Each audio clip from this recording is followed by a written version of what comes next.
So mga sanggay, pandaigdigang balita po tayo. Tuluyan na nga pong pinasok nitong Amerika ang Strait of Hormuz. Akalain nyo naman yan mga sanggay.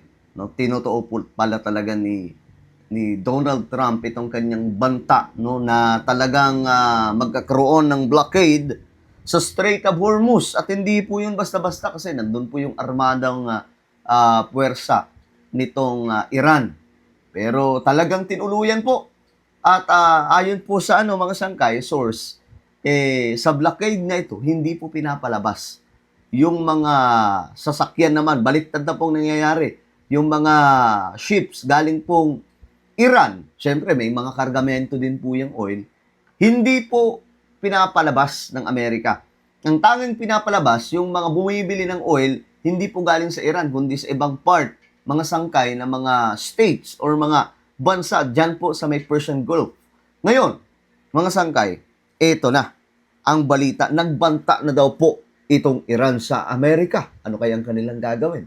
Anyway, bago tayo magsimula, sa mga hindi pa po dyan nakakapag-subscribe sa ating YouTube channel, makikita nyo po yung subscribe button sa baba ng video na to. I-click nyo lamang po yung subscribe, click ang bell, at i-click nyo po yung all. Sa mga nanonood po sa Facebook, i-follow nyo po yung ating Facebook page. So, mga sangkay, eto po yung balita.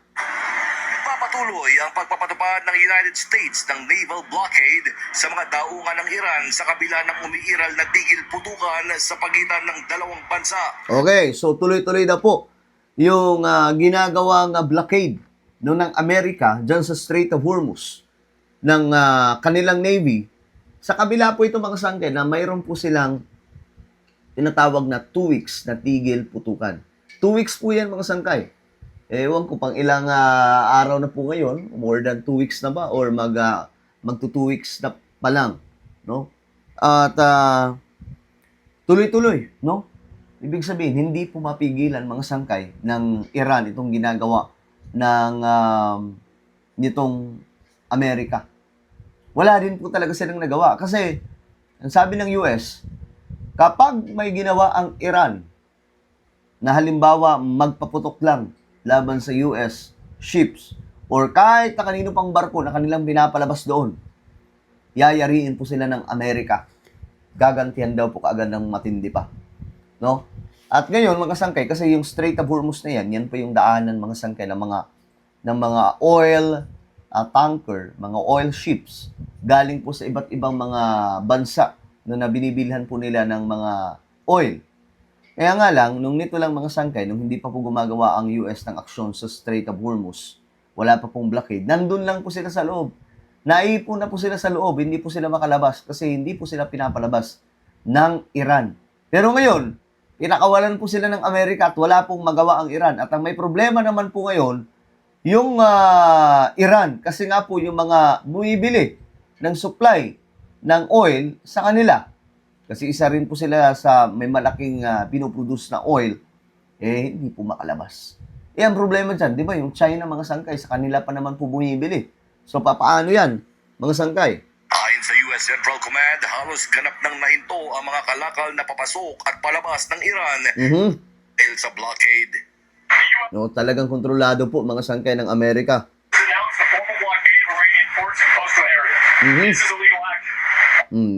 Ito mga sangkay, nagbababala itong Iran. Itong ginagawa nyo ay illegal action po yan. Sabi po ng Iranian Navy.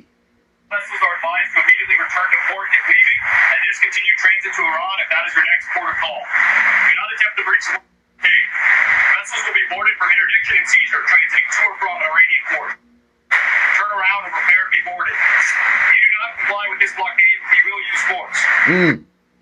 Yan po mga sangkay, kapag hindi kayo nag-comply sa blockade na ito, gagamit daw po sila ng malakas na puwersa. All of the United States Navy is ready to force compliance. Sa unang mga araw ng operasyon, ilang sasakyang pandagat na ang pinabalik ng US Navy. So gayon mga sangkay, pinapabalik po talaga nila ng Amerika itong mga tanker ships from Iran. Kahit ano pang mga yan, kahit saan pa galing mga bansa, basta galing po sa Iran, pinapabalik nila. So yun po ngayon ang nangyayari mga sangkay, mukhang iniipit po talaga nila ngayon ng Iran, at ang Iran po ay wala pong magawa. Mga oil tanker na nagtangkang umalis sa mga daungan ng Iran. Mhm. Sa ulat ng US Central Command o CENTCOM, walang nakalusot na barko sa loob ng unang 24 hanggang 48 oras ng blockade. Bagamat Ito mga sangkay, sabi po ng US Central Command. Ayan po. Sabi ng US Central Command, during the first 48 hours of the US blockade on ships entering and exiting Iranian ports, no vessels have made it past US forces. Additionally, 9 vessels have complied with direction from US forces to turn around and return toward Iranian port or coastal area. So, yan mga sangkay, pag galing po sa Iran, hindi po sila pinapalabas. At kung may papasok naman papuntang Iran, hindi rin po pinapapasok ng Amerika. ilang datos na nagsasabing may mga naval vessel pa rin nakatawid sa Strait of Hormuz. Mhm. Sa kabila nito, mariing nagbabala ang Iran na ang pagpapatuloy ng blockade ay maaaring magdulot ng paglabag sa umiiral na tigil putukan. Mhm. Ayon kay Iranian Commander Ali Abdullahi, ang hakbang ng United States ay posibleng naging simula ng paglabag sa ceasefire kung magpapatuloy ang pagharang sa kanilang mga barko. Git niya, kung magpapatuloy ang paglikha ng insecurity sa mga Iranian vessel at oil tanker, di na papayag ang Iran na magpatuloy ang kalakalan sa Persian Gulf, Sea of Oman at Red Sea. Aba, mga sangkay. Yan na naman po ang banta ng Iran. No? Hindi na daw po magpapatuloy, kumbaga pepersahin na po nila. Bakit kaya hindi nila gawin ngayon yan? No? Yun ang iniisip ko na gawin na po ng Iran yan. Ng Iran forces. Hindi puro salita. Lusubin nila yung Amerika, yung mga, ano tawag dito, yung mga barko ng US. Ba't di nila malusob-lusob? Puro lang sila pagbabanta. Tapos, ngayon, ang gagantihan po nila, mga sangkay, yung mga bansa na nakapaligid po sa Persian Gulf. So, yun po ang hindi po maganda, mga sangkay, no? Imbis na gumnanti, direkta sa Amerika, direkta sa US forces, doon po sila gaganti sa mga kapwa nila Muslim. Kaya yung mga kapwa nila Muslim sa Middle East, nagagalit din po para laban po dito sa Iran, mga sangkay. Dagpa niya, handa ang pwersa ng Iran na hadlangan ng anumang export at import sa nasabing mga karagatan kung hindi titigil ang blockade. O ba? Handa pala, ba't di nila naggawin yan ngayon, di ba? Samantala, nagpahayag ang Russia ng kahandaan nitong tumulong sa China na lubhang umaasa sa supply ng langis mula sa rehiyon. Mhm. Kay Russian Foreign Minister Sergei Lavrov, kayang una ng Russia ang kakulangan sa energy supply ng China at ng iba pang bansa. So, ngayon, mga sangkay, namumroblema po ang China. Kasi, syempre, lahat ng mga barko galing po sa Iran ay hindi po pinapayagan ng Amerika na lumabas dyan po sa Strait of Hormuz. At yung mga papasok, no, papuntang Iran, hindi rin po pinapayagan ng Amerika. So, papaano yung supply ng kuryente doon po, or oil, supply ng oil, doon po sa China, mga sangkay. China pa naman. Pambihira, magastos po sila sa oil ngayon dahil sa sobrang lago ng ekonomiya nila.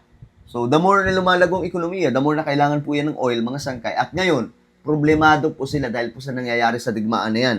Sabi niya na maaaring palawakin ng Moscow ang pagsusupply ng langis at gas sa pamamagitan ng mga pipeline, tanker at iba pang paraan. Okay. So, to the rescue na po dito yung Russia. Kumbaga, kami na ang bahala.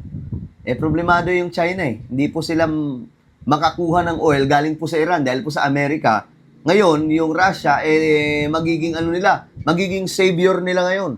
Dumating din si Lavrov sa Beijing upang makipagpulong kay Chinese President Xi Jinping sa pinag-usapan ang kooperasyon sa enerhiya at sa sitwasyon sa gitnang silangan.